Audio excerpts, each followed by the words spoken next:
kita berikan kesempatan untuk memberikan kata sambutan di hadapan kita semua, sekaligus juga nanti eh, tentu kita menyampaikan harapan-harapan yang bisa disampaikan untuk negara yang kita cintai NKRI, karena kita berada di hadapan makam salah seorang pejuang yang insya Allah memberikan keberkahan buat kampung kita semua di sini. Pada beliau dipersilahkan. Terima kasih. Assalamualaikum warahmatullahi wabarakatuh. Astungkara Rahayu Rahayu Rahayu. Mohon izin, Astungkara itu artinya God bless you. Itu asli Nusantara sebenarnya. Kalau Rahayu Rahayu 3 kali itu juga sama, salam juga. Itu dari salamnya Mataram Islam di zaman itu. Nah, jadi itu sebenarnya islamisasi dari salam. Baik, terima kasih kepada Yang Mulia Kakang Masku Kiai Haji Raden Syarif Rahmat. Jadi Nyimas Utari Sandianingsih ini adalah kalau di sini disebut Nyimas Utari Sandi Jaya Ningsih, sama saja. Beliau adalah seorang terah darah biru, garis dari ayahnya adalah ke Majapahit, lurus ke Raja-Raja Majapahit. Dari garis ibunya, dari garis ayahnya itu Ki Bagus Wonoboyo yang kelima. Ki Bagus Wonoboyo yang kelima adalah putra dari Ki Bagus Wonoboyo yang keempat, atau Ki Ageng Mangir yang ketiga. Jadi Ki Ageng Mangir yang ketiga ini hidup sejaman dengan Panembahan Senopati atau pendiri Mataram Islam. Jadi setelah Majapahit runtuh, diganti entitas Demak, kemudian Pajang ke Mataram Islam. Jadi Mataram Islam adalah pewaris utama dari Imperium Majapahit yang menjadi penguasa Nusantara di abad-abad itu. Dan Nyimas Utari Sandianingsih ini sebenarnya menjadi intelijen Mataram memang karena beliau punya kemampuan baik secara kanuragan maupun juga penyamaran, dan dianugerahi kecantikan yang luar biasa. Ini merupakan suatu bakat alami karena neneknya beliau, jadi ibunya Ki Bagus Wonoboyo yang kelima itu punya seorang ibu, yaitu Kanjeng Gusti Ratu Ayu Pembayun, di mana Gusti Pembayun ini atau Ratu Ayu Pembayun ini, Raden Ayu Pembayun ini itu adalah putri dari Panembahan Senopati, pendiri Mataram Islam. Nyimas Utari menyusup ke dalam jantungnya benteng VOC itu luar biasa. Dan ini membuktikan bahwa tidak ada perpecahan pada saat itu. Beliau menikah dengan Wong Agung Aceh atau bernama Syarif Mahmudin, keluarga Kesultanan Aceh. Kemungkinan konon adalah keponakan langsung dari Sultan Iskandar Muda. Ini sejaman Sultan Iskandar Muda sama Sultan Agung. Mereka menikah, yang satu tampan, gagah, kaya raya, yang satu cantik, kaya raya juga. Menyusup menjadi seorang saudagar yang mengaku satunya ingin menggulingkan Kesultanan Aceh, yang satunya mengaku sebagai keturunan Majapahit yang ingin menggulingkan Mataram. Akhirnya mereka bisa diterima oleh Jan Pieterszoon Koen. Ketika penyerangan 1629 setahun kemudian, itu kedua orang ini membuat suatu peristiwa bersejarah yang akan menampar selama-lamanya bagi Belanda, yaitu di mana mereka berhasil membunuh Jan Pieterszoon Koen sekeluarga, dan kepalanya Jan Pieterszoon Koen dipancung.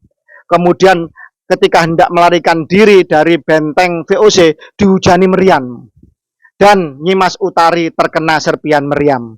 Kemudian dengan susah payah akhirnya suaminya dengan dibantu artileri Mataram berhasil meloloskan diri dari gempuran meriam itu, mengalihkan dengan dibalas meriam juga dari mana? Dari Mataram dan Sunda, ya gitu ya. Kemudian akhirnya sampai di tempat ini dan dikuburkan. Akhirnya karena luka-lukanya berat belum dikuburkan. Dan sejak saat itu Wong Agung Aceh sering kelihatan di daerah sekitar Tapos ini. Nah, alhamdulillah, terima kasih. Tapi sayangnya nisan aslinya hilang. Nah itu. Tapi terima kasih masyarakat sekitar sudah menjaga makam ini secara turun temurun, secara ratusan tahun, untuk membuktikan bahwa Nusantara kita hebat. Jangankan pejuang laki-lakinya, perempuannya pun menjadi seorang pejuang tangguh dan berhasil memancung seorang pahlawan bagi negeri Belanda. Nyimas Utari Sandianingsih ini ketika kemudian berhasil lolos dari benteng Batavia, benteng VOC di Batavia, menenteng kepalanya Jan Pieterszoon Koen. Tetapi ini tidak diakui oleh Belanda. Karena Jan Pieterszoon Koen yang makamnya di Kota Tua Jakarta sana itu tidak diceritakan utuh atau tanpa kepala. Tetapi bagi keturunan keraton Nusantara, terutama Mataram Islam, tahu bahwa kepala itu akhirnya setelah gugurnya beliau sama Wong Agung Aceh atau Syarif Mahmudin diserahkan kepada Tumenggung Surotani, terus kemudian dibawa ke Mataram Islam di sana, di Imogiri, dan ditanam, dikebumikan, diinjek-injek sampai sekarang, yaitu bersama makamnya pengkhianat Mataram, yaitu Tumenggung Endranata. Nah, di tangga naik undak-undak ke arah makam Raja-Raja Imogiri itu. Ada nanti di sana khusus nanti tangga yang diinjek-injek. Ya, jadi setiap hari orang diinjek-injek. Orang ziarah diinjek-injek. Itu entah jutaan orang yang sudah menginjek-injek kepala dua orang ini, Endranata sama si Jan Pieterszoon Koen itu. Itu menunjukkan bahwa bangsa Nusantara ini anti kepada pengkhianat. Baik pribumi sendiri pun kalau jadi pengkhianat wajib dihukum yang sama dengan musuh bangsa asing. Dan gubernur jenderalnya, perwakilan resmi dari ratu atau raja Belanda zaman itu pun juga dihinakan, diinjek-injek di zaman itu. Tapi sejarah ini seolah-olah tertutup. Ketika kemudian semakin lama semakin menguatnya penjajah dan semakin melemahnya Mataram Islam akibat diadu domba. Begitu. Nah, ini menjadi pelajaran bagi kita bersama bahwa jangankan yang laki-laki, perempuan-perempuan Nusantara itu hebat-hebat. Kita melihat Laksamana Malahayati dari Aceh, bagaimana dia membunuh Cornelis de Houtman di atas kapal, geladak kapalnya ketika pertarungan 1 lawan 1. Ini ekspedisi pertama Belanda menuju Nusantara, yang menemukan Nusantara pada saat itu. Ini panglima perang dari Aceh, perempuan ini, pasukan Inong Bale, janda-janda prajurit Aceh itu membentuk laskar yang berani mati, tidak kalah hebat pertempurannya dengan yang laki-laki. Ini perempuan-perempuan Nusantara. Namanya Laksamana Malahayati. Ada lagi yang bernama siapa? Ratu Kalinyamat, putrinya Sultan Trenggono, Sultan terakhir Demak Bintoro, mengirimkan 300 kapal perang. Di situ dia memimpin sendiri penyerangan bersama didampingi oleh anak angkatnya yang nanti menjadi Sultan Banten. Lalu tidak ada musuhan di antara itu. Yang menjadi musuh ketika kita diadu domba. Makanya jangan sampai kita pribumi Nusantara mau diadu domba oleh siapapun. Banyak pribumi Nusantara, Ratu Gayatri, kemudian yang menjadi terjun langsung ya di dalam peperangan. Dan tidak kalah hebatnya, Nyimas Utarisan Jayaningsih ini adalah seorang intelijen top, perempuan yang berani masuk ke jantung musuh, bahkan berhasil memenggal kepala pemimpin tertinggi, yaitu Gubernur Jenderal Jan Pieterszoon Koen pada saat itu. Sehingga sebenarnya sangat amat layak kita sudah mengusulkan gitu ya, ke Mabes Polri atau ke BIN dan lain sebagainya. Semoga didengar ini bahwa hari BIN, hari intelijen itu harusnya adalah hari kematian beliau ketika berhasil memenggal kepalanya Jan Pieterszoon Koen, yaitu kalau tidak salah Masehinya adalah 21 September tahun 1629. Ketika itu beliau dengan suaminya berhasil menyusup dan kemudian membawa kepalanya Jan Pieterszoon Koen waktu itu. Dan walaupun beliau gugur menjadi bunga bangsa, bunga yang harum sampai sekarang, tetapi itu menjadi kenangan terburuk bagi penjajah Belanda. Sehingga setelah itu Belanda melakukan segala cara untuk melamahkan, untuk mengadu domba. Karena kalau bersatu, mereka yakin tidak akan bisa bertahan lama di bumi Nusantara. Sebagaimana dulu Majapahit mengusir Mongol 2 kali. Mongol penakluk dunia diusir oleh bangsa Nusantara. Nah, Belanda sebenarnya tidak terlalu kuat-kuat amat sebenarnya, tapi karena kita bisa diadu domba dan mereka punya modal besar menguasai Banda Neira, menguasai monopoli rempah, sehingga menjadi sangat kaya raya.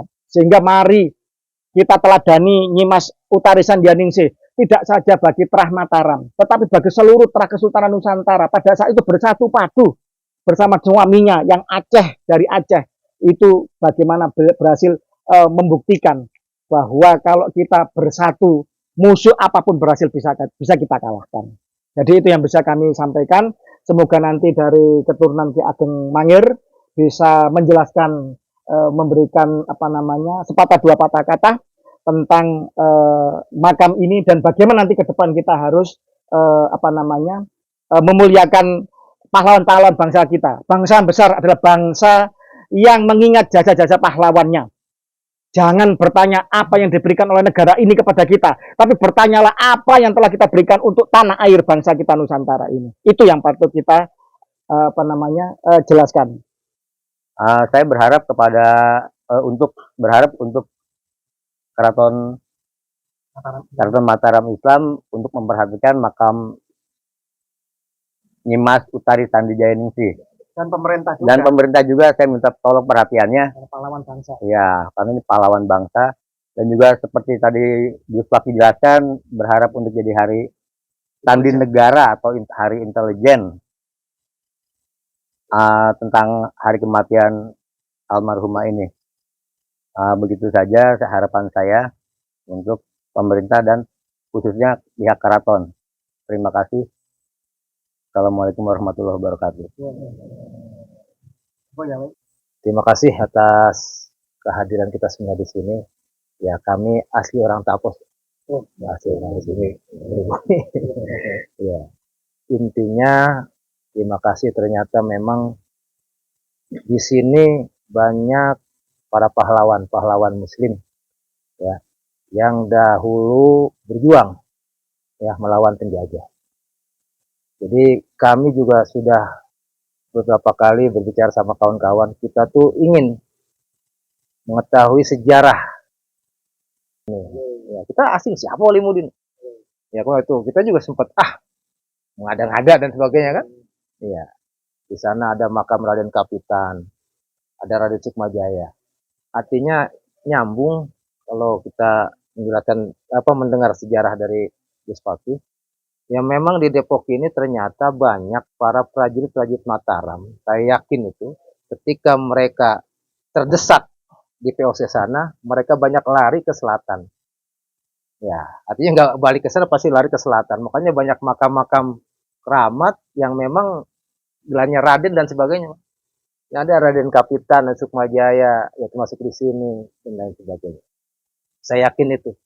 Nah, di samping itu kemudian kemarin baru ada terah dari Maulana Hasanuddin Banten ya, pasukan dari kerajaan Banten. Makanya di sini ada makam Ki Bagus Pangeling. Bagus Bagus kan berarti sana ada Ki Bagus Pangeling sana Pak. Ki Pangeling, Pangeran Sake ya kan. Nah, Sake Citerep gitu. Artinya kan itu dari Banten. Tapi lebih dulu Mataram mungkin kemari. Jadi ini buktinya. Ya, oleh karenanya kita berharap ya ke depan ini melalui Gus Paki dan Kiai Syarif Rahmat ya agar yang beliau-beliau ini kita mendapatkan pencerahan lagi lah. Artinya semacam buku atau apa ya dibuatkan biar kita di Tapos juga nih orang Depok ini tahu sejarah. Depok itu dulunya ya bukan cuma Belanda, sekarang ini yang dimunculkan dalam sejarah Depok itu adalah Belanda Depok.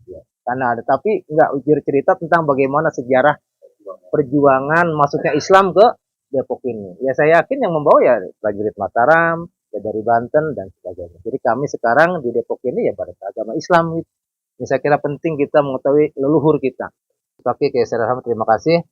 Dan mudah-mudahan ya makam Nyimas Utari Sanjaya ini ya ke depan bisa dikenal ya, kemudian bisa lebih populer lagi karena ini adalah pejuang. Ya, pejuang pahlawan bangsa Indonesia. Dan tadi perannya sangat vital, sangat penting karena yang dibunuh jenderalnya. Itu kan bukannya kopranya, bunuh jenderal kan gitu. Dan ini mengundangkan dunia. Terima kasih. Kalau bisa dijadikan pahlawan nasional seperti Rabi. Betul. Ini lebih pantas jadi pahlawan nasional. Terima kasih. Baik, assalamualaikum warahmatullahi wabarakatuh. Terima kasih Pak Kiai Raden Syarif Rahmat dan semua Bapak Gus Paki dan semua para kiai Ustadz yang ada hari ini. Saya Didin Muhyiddin, Ketua Tanfidiyah NU Kecamatan Tapos, melanjutkan apa yang disampaikan tadi Roy Surya kami, Bapak Jijar Kasih, kebetulan nih Pak mantan lurah sini, mantan sekcam juga sini, sekarang pejabat di Pemda Depok, masih ya. Jadi apa? Seperti apa yang beliau katakan, betul sekali. Saya juga punya analisa sendiri tentang perjalanan seperti apa yang disampaikan tadi. Kita selatan Jakarta itu Pak, kalau Bapak bisa telusuri dari Tangerang ya Pak ya sampai Kerawang, itu yang saya alami itu. Jalur ini Pak, ini bahasanya Melayu Orak kalau bahasa sini Pak. Seberang sana saya Banjaran Pucung, rumah saya sana, Kelurahan Cilangkap. Seberangnya Jati Jajar, terus Sida Mukti, ke maju itu bahasa sama Pak. Ke selatan Sunda Pak. Sini kampung desa kelurahan ya, Cimpaun Sunda. Ke utara ini masih satu kelurahan sama sini, Tapos, tapi kampungnya beda, Kebayunan Sunda Pak. Saya Sunda. Lurus seberang Pak ke timur, kampung Cikuda kelurahannya Bojong Nangka. Bojong Nangka itu Sunda. Selatannya Gunung Putri Sunda. Ini Melayu lagi Pak. Seberang lagi kelurahan apa itu Talajung. Talajung. Terus Bojong itu bahasanya Melayu Pak. Jadi kenapa Melayu ora? Ada bahasa ora Pak. Nah, dewekan. Nah itu. Jadi jalur itu menurut saya itu mungkin wajar kalau disebutkan jalur pejuang Pak. Dan makam-makam itu ada di selatan Pak. Kenapa saya katakan demikian? Apa yang disampaikan tadi, bapak saya orang sini asli Pak, ibunya, tapi lahir di Tegal Pak, Kalisoka Pak, ya, ya gitu. Nah itu, sana bapaknya lahir di sana, kebetulan ya zamannya begitulah, bapak saya kelahiran 27, jalan kaki ke Jakarta ini, sekitar tahun 30-an kali ya, gitu. Dia baru kecil, itu ya begitu menghindari rel, dia cerita menghindari rel. Jadi kalau rel itu kan ada pos Pak, pos Belanda. Nah itu jadi dari sana ke sini rombongan, boyongan gitu kan. Karena dikejar-kejar Belanda, itu yang masih dialami ya sama orang tua saya seperti itu kita. Bahkan kita menghilangkan jejak, orang itu menghilangkan jejak. Sama juga.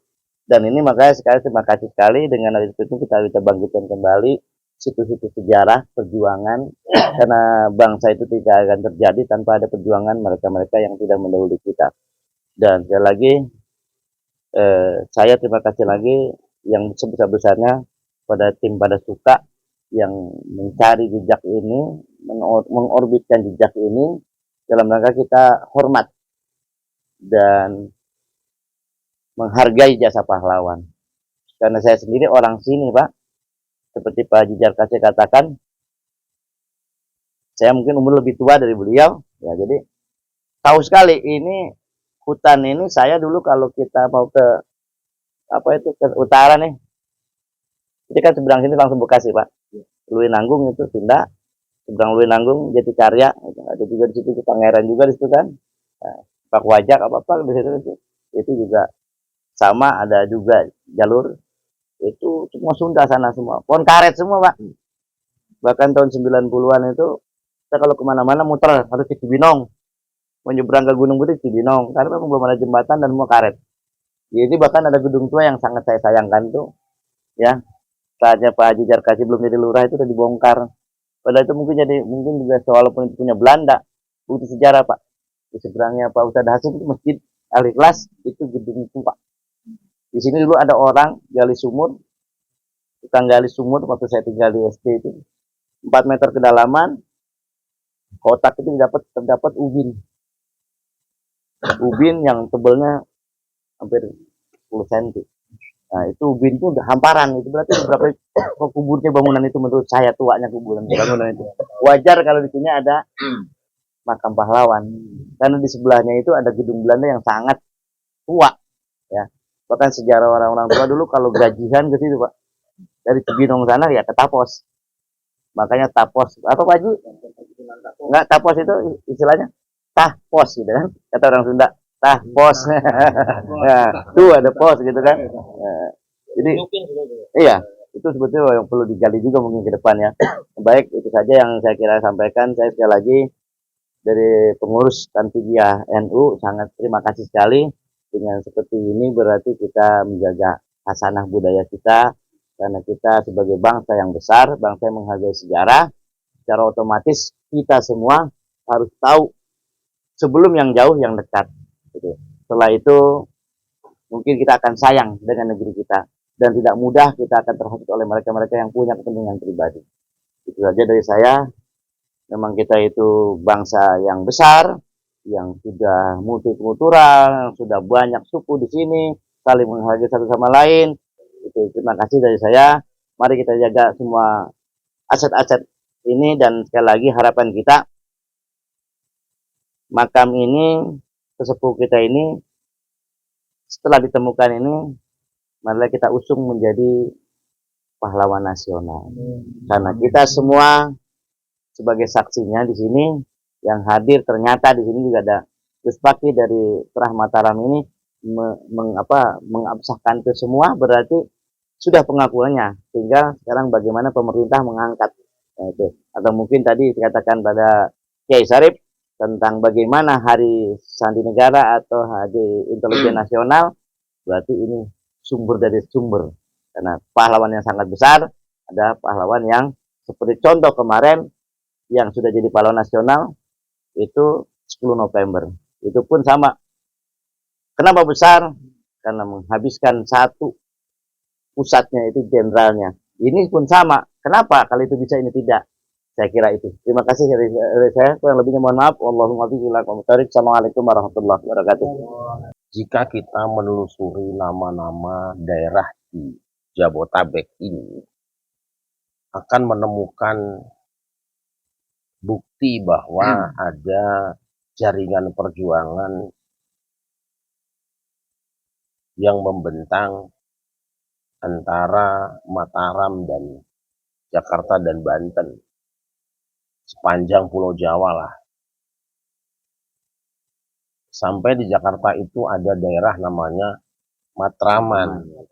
Itu asalnya Mataram. Dibuat Mataraman karena biasanya orang ya Mataraman kumpul di situ dari Kesultanan Mataram. Di sana juga ada daerah namanya Paseban. Yang diklaim orang katanya asalnya Mbak Saiban, bukan. Paseban itu Pasebaan, tempat seba, pertemuan raja dengan rakyat. Ada juga namanya Condet.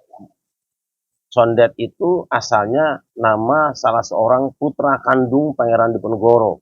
Itu Pangeran Jonet. Jonet. Nah, karena beliau memang orang dari Jogja, biasanya orang kalau pergi kemanapun membawa oleh-oleh yang kira-kira bisa dilestarikan. Yang beliau bawa adalah pohon salak. Makanya ada salak condet, itu salak pondoh sebetulnya dari Sleman. Itu aslinya. Makanya terkenal. Makanya namanya kampungnya Condet pada Jonet gitu. Jonet Juned asalnya. Makam beliau ada di Cikaret di sini. Saya biasanya tiap tahun haul saya ngisi di situ. Cikaret. Bung Karno juga dulu pernah datang ke situ berapa kali. Ini juga sedang kita pikirkan bagaimana nanti negara bisa membebaskan lahan yang cukup lah buat parkir kita di tempat itu. Masih ada Kiai Wafa dan lain sebagainya di situ. Rah dari Pangeran Jonet masih ada silsilahnya dan masih ada turunannya di situ. Kalau kita ke sebelah selatan juga akan menemukan daerah dulu ada seorang Tumenggung namanya Wiroguno. Nah, tempatnya biasanya Wirogunaan, ya kan? Dipotong jadi Wiragunan. Sekarang potong lagi jadi Ragunan. Itu Mataram juga. Di sebelah lagi ada, di situ ada panglimanya. Orang Jawa panglimo, hilang pangnya limo. Nah ini penting ini, supaya jangan dipindah-pindah sama orang. Ini menunjukkan bahwa perjuangan kita dari seluruh sepanjang Pulau Jawa bahkan Nusantara bisa bertemu di Jakarta untuk kemerdekaan bersama. Jadi yang dipikirkan bukan lagi Mataramnya, bukan lagi keluarganya, tapi bagaimana seorang Nyimas Utari Sandijayamningsih memikirkan negerinya. Nah, saya kira itu penting ya. Ada Bagus Pangeling di sini juga kan. Di Jakarta juga Pangeran Jayakarta Ahmad Jaketra aslinya, bahkan itu kemudian jadi nama Jakarta. Itu diperingati pada tiap 22 Juni sebagai hari jadi kota Jakarta. Nah, kalau misalnya 10 November itu dijadikan kota pahlawan dan Bung Tomo jadi pahlawan, karena kita juga tidak tahu yang membunuh waktu itu siapa itu, Jenderal Malabai itu. Bukan Bung Tomo ya. Nah, siapa itu yang membunuhnya? Santri dari Jombang. Nah, itu jadi pahlawan nggak sekarang? Tidak di. Nah, itu. Ini penting ini, ya kan? Penting. Kalau itu saja bisa menjadi hari pahlawan, ini yang dibunuh oleh Nyimas Utari ini bukan sembarangan. Gubernur jenderalnya loh. orang nomor satunya, biangnya, maka ya gegedugna atau jadugna gitu tanya. Wajar kalau beliau kemudian, saya pernah mengajukan waktu itu ke Mabes Polri, saya ngobrol, mohon berkenan kalau memang belum ada hari intelijen, hari wafat Dimas Utarilah yang menjadi hari intelijen Indonesia. Tapi saya tidak tahu sampai sekarang belum ada jawaban karena mungkin yang menyampaikan saya kan, saya juga tidak tahu harus bicara ke siapa. Tapi di Mabes Polri saya sudah bicara beberapa tahun yang lalu. Saya langsung bicara di sana dan paling tidak kalau ini saya yakin ditawarkan jadi pahlawan pasti sepakat kita semua. Setuju ya? Pasti setuju kan? Pasti setuju. Karena yang mengajukan bukan keluarganya, tapi bangsanya, ya kan? Dan yang mengajukan tahu sejarahnya. Sejarahnya tidak ada perselisihan bahwa dia adalah pejuang sejati. Saya kira ini saya ingin nanti minta pernyataan semua ya dari pemirsa juga yang menyaksikan pada Suka TV. Ayo kita dukung bahwa hari wafatnya Dimas Utari Sandijayaningsih ini menjadi hari intelijen Indonesia dan beliau kita mohon dipertimbangkan oleh Pak Prabowo juga teman-teman semua yang ada di sana, pertimbangkanlah manusia berjasa ini yang sudi meninggalkan keratonnya, meninggalkan keluarganya, meninggalkan kemewahan dan kenikmatannya untuk sebuah perjuangan melawan penjajah Belanda. Ini jelas berhadapan langsung dengan Belanda. Tidak ada cipika-cipiki, tidak ada macam-macam. Langsung berhadapan dengan Belanda. Jadi pahlawan. Nah yang kedua, tentu saya berharap pada Kanjeng Sinuwun di Keraton Ngayogyakarta Hadiningrat. Satu, mohon berkenan di tempat ini bisa dipasang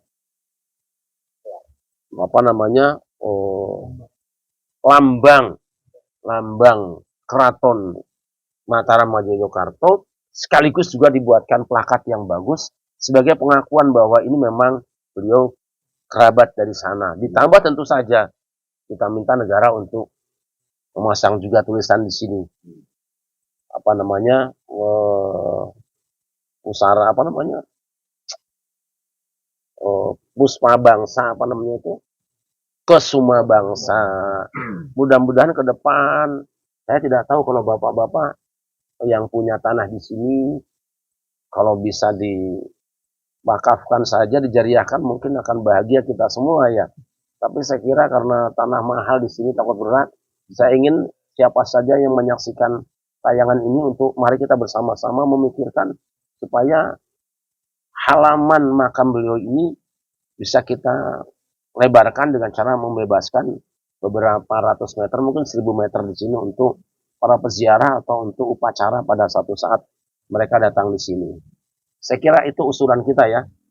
Saya ingin bahwa semua kita menyampaikan harapan ini kepada siapa saja yang berkepentingan. Tapi saya berharap Pak Prabowo juga seorang pejuang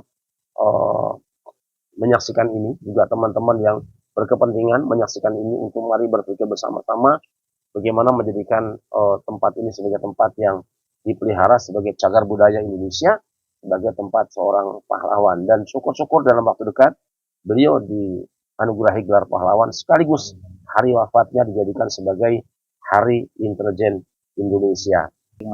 Assalamualaikum warahmatullahi wabarakatuh. Saya perlu menyampaikan di sini karena biasanya nanti kalau udah rame banyak juga yang ngaku-ngaku kan. Pertama saya mengucapkan terima kasih dan sama-sama yang kita hormati Abi Kiai Haji Syarif Ahmad, Ketua Umum Padepokan Dakwah Sunan Kalijaga, Gus Paki serta para tokoh yang hadir di sini. 4 tahun yang lalu, ya kalau teman-teman masih ingat kan, 4 tahun yang lalu Gus sekitar bulan Juni, saya masih ada catatannya kebetulan. Jadi ini berawal dari Abi Syarif ya teman-teman, Ketua Umum Padepokan, ini ada WA-nya. WA ini yang nerima Bang Dona waktu itu, tanggal 20 Juni. Beliau mengirimkan link, tolong lacak lokasi ini.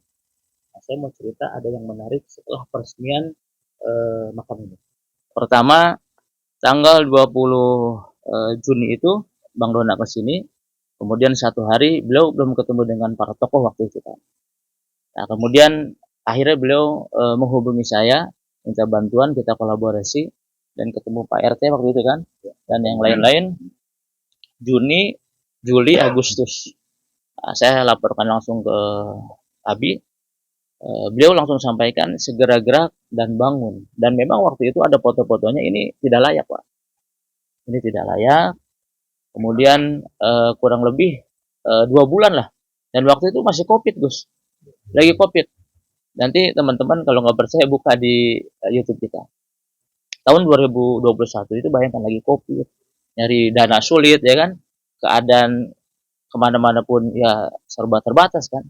Dengan kesungguhan dan niat baik tentunya, Abi kolaborasi dengan pasukan ontel.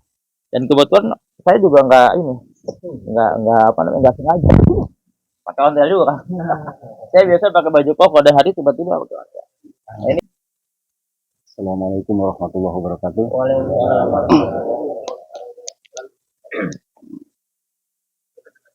Terima kasih yang saya hormati Abi Syarif, yang saya hormati para tokoh sepuh di sini semuanya, terutama dari Mataram, dan dari tokoh-tokoh Tapos, Ketua NU-nya, Bapak Didin, Bapak Jarkasi, sebagai guru-guru kita semuanya, Ustaz Rudi, dan lain-lain semua yang tidak bisa saya sebutkan satu persatu, dan tidak mengenai rasa hormat saya. Sebelumnya, saya mengenalkan diri, nama saya Rudi, yang alhamdulillah telah ditunjuk, dipercayakan, dikasih beban, dikasih tugas oleh Abi Syarif untuk jadi tukang sapu di sini. Walaupun saya ini tidak ngerti, tidak tahu sejarahnya itu bagaimana, coba ditugaskan oleh Abi Syarif jadi tukang sapu. Sebenarnya ini juga saya tidak tahu sejarah makam itu bagaimana. Setahu kami orang sini asli dulunya yang kami tahu itu makam cuma di sebelah Mbah Auliamuddin di sini sebutnya. Ini dulu bukan makam. Ini ditemukannya tahun 2003. Ini kan dulu jalanan dulu dari sana, itu ketika makam kemari, ini jalanan dari sana. Ini jalanan. Ini bikin pendopo lah buat tempat istirahat. Di sini cuma ada satu pohon kemuning. Di sini, pohon kemuning di sini. Itu bukan makam ya dulu di sini, cuma ada pohon kemuning. Tahun 2003, 2004. Nah itu dibangun, namanya waktu itu bukan Nyimas Utari Candi Jaya Ningsih. Waktu itu namanya Nyimas Utari Sanjaya Ningrum. Ya. Nyimas Utari Sanjaya Ningrum. Kami orang awam nggak tahu siapa itu Nyimas Sanjaya Ningrum. Tahu kami cuma ini aja, foto kecil, ya tempat kami ibaratnya Pak ya kasih pin, kodin, tiap bulan mulut, kami pada kemarin nih. sejarah ya. Jadi ya makamnya satu. Gitu. Iya, kepala desa gitu kan. Betul. Nah, ketika tahun 2021 betul Abi Syarif kemari dengan mengurus Pak Awang, baru kami tahu bahwa ini adalah tokoh dari Mataram. Nah, dan kebetulan beliau yang mengganti namanya Mas Utari Candi Jaya Ningsih. Itu aja. Hampura Abi, hampura semua itu Mataram semuanya. Hampura itu aja yang buat saya sampaikan. Wabillahi taufiq. Wassalamualaikum warahmatullahi wabarakatuh. Kalau orang bertanya tentang nasab saya, pasti saya jawab Syarif Rahmat bin Ahmad. Itu aja. Gampang kan? Bawa ke atasnya kemana, saya nggak pernah ngurusin, nggak penting. Karena orang itu bil adab la bin nasab. Maka mohon maaf kalau teman-teman ada yang mungkin pernah dengar cerita Syarif Ahmad, enggak. Saya adalah bin Ahmad. Udah gitu aja. Seterusnya tidak tahu, tidak hafal, dan tidak merepotkan diri dengan nasab. Seperti ini, Nyimas Utari di sini mungkin belum sempat kenalan juga siapa beliau. Tapi penting kita kita kemukakan karena ada data, kan ada catatan. Kenapa perlu kita sebutkan nasabnya beliau dari sana? Ini untuk menyadarkan kita betapa orang yang sudah hidupnya enak, mulia, terhormat secara kemanusiaan ya. B masih mau berjuang. Lah bagaimana kita nggak mau berjuang sih? Kan udah enak dia mah. Udah di keraton, hampir punya segalanya lah. Cantik, pinter, kaya, terhormat, kurang apa enaknya coba? Mau meninggalkan segala kemewahan dan kenikmatan hidupnya untuk sebuah perjuangan. Karena melihat bahwa ada yang lebih mulia daripada sekedar kemuliaan dunia ini, yaitu kemerdekaan bangsanya, juga kemuliaan di hadapan Tuhannya. Saya kira ini sebenarnya yang penting itu buat kita. Yang penting buat kita adalah bagaimana kita mengambil pelajaran dari setiap para pejuang. Namun bagaimanapun juga orang tua kita semua yang mengalami zaman perjuangan pasti ikut berjuang dan mendapatkan dampak daripada penjajahan itu. Hanya penting harus ada catatan sejarah karena ini orang jauh bisa sampai di sini itu juga akan sebuah perjuangan yang secara formal patut mendapatkan penghargaan karena tidak mungkin kalau penghargaan diberikan kepada semua orang, tapi pahalanya insya Allah yang kita kirimkan kita sampaikan pada semua orang. Saya kira itu. Terima kasih banyak ada tambahan. Terima kasih. Tadi saya bergetar waktu Ustadz Awang menceritakan tentang sekelumit asal muasal sejarah bagaimana makam ini kemudian direnovasi dan kami menyampaikan terima kasih untuk itu. Kami tadi juga berdebar-debar dan merinding ketika kemudian ada suara perempuan menyatakan terima kasih sampai 3 kali terima kasih kalian orang yang mulia. Jadi itu. Tapi bukan itu yang menjadi inti dari pertemuan hari ini. Itu metafisik itu perlu untuk menjadi bukti bahwa ada getaran spiritual yang memang itu direstui kan begitu. Kalau tidak direstui maka tidak akan ada pertemuan-pertemuan dan akan ada perkembangan lebih lanjut. Pasti nanti akan ada rungkatnya demikian. Dan terima kasih juga dari juru kunci Mas Rudi yang telah dengan telaten merawat, menyapu kebersihan dan mungkin banyak waktunya harus tersita ketika banyak peziarah mungkin dari unsur TNI, Polri atau orang-orang yang istilahnya ingin mendapatkan keberkahan. Sebenarnya tidak boleh meminta pada makam. Bukan itu konteksnya orang ziarah. Orang ziarah konteksnya adalah untuk menjadi tetenger, sowan untuk memberi penghormatan dan mendoakan kepada orang yang diziarahi dan sekaligus menjadi pengingat kita yang hidup untuk mendapatkan ketauladanan. Seandainya menjadi wasilah, misalkan yang bersangkutan diziarah itu ada orang yang mulia di sisi Allah, ini diperbolehkan untuk menjadi wasilah.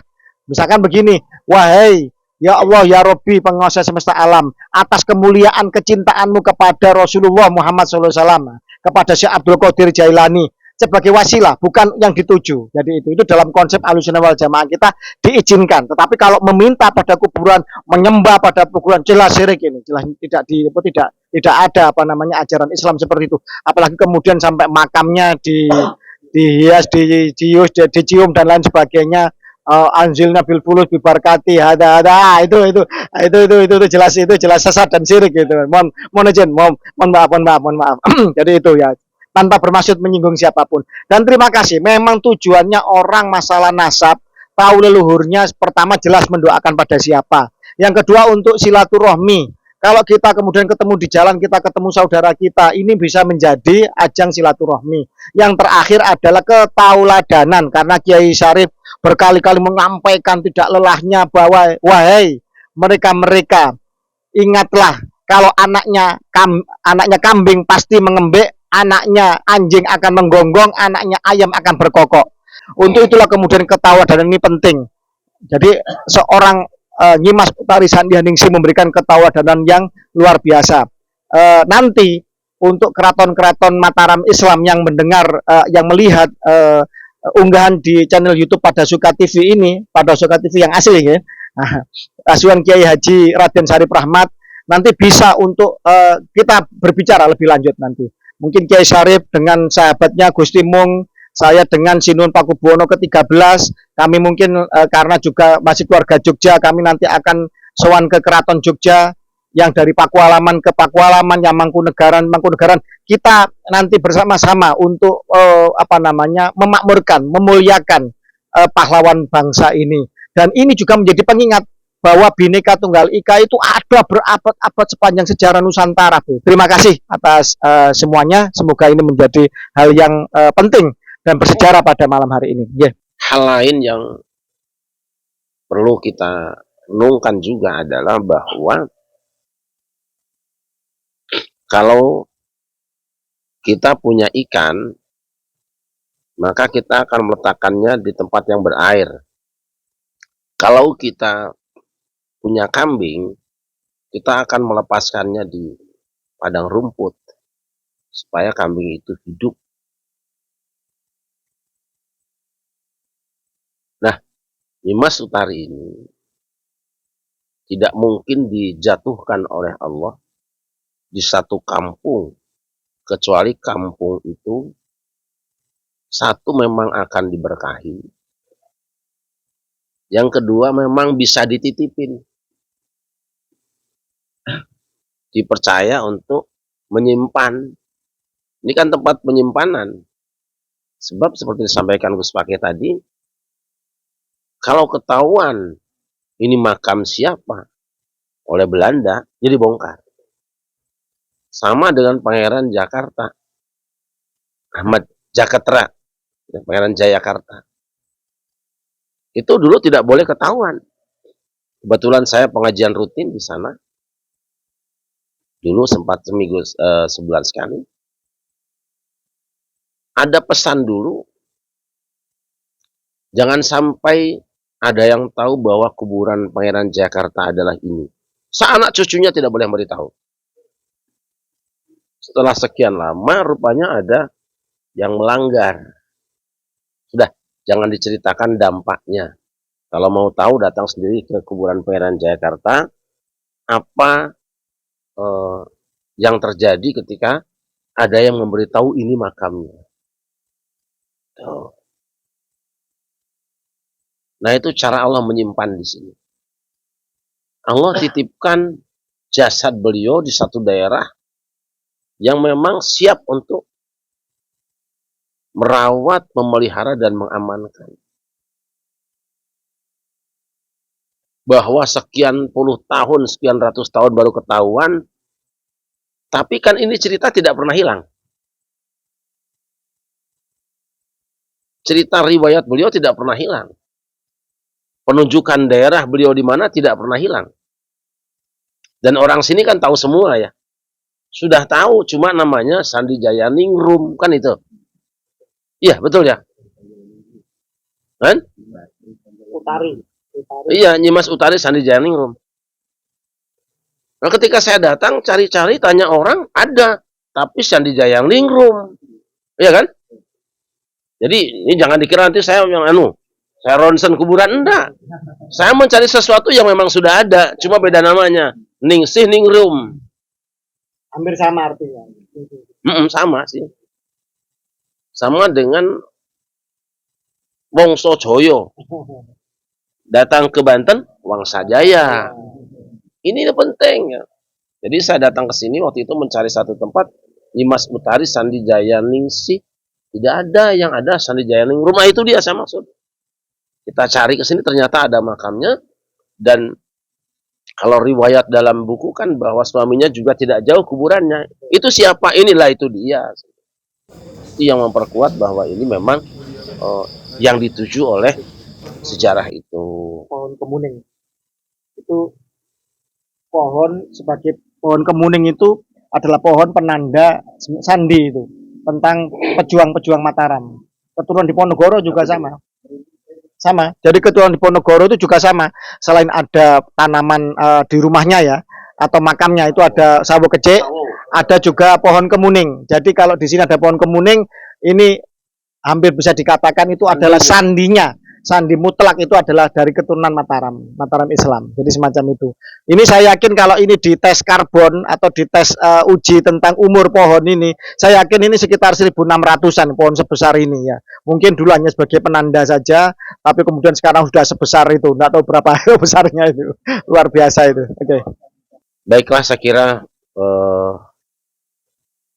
Alhamdulillah, saudara sekalian, saya mengaturkan banyak terima kasih atas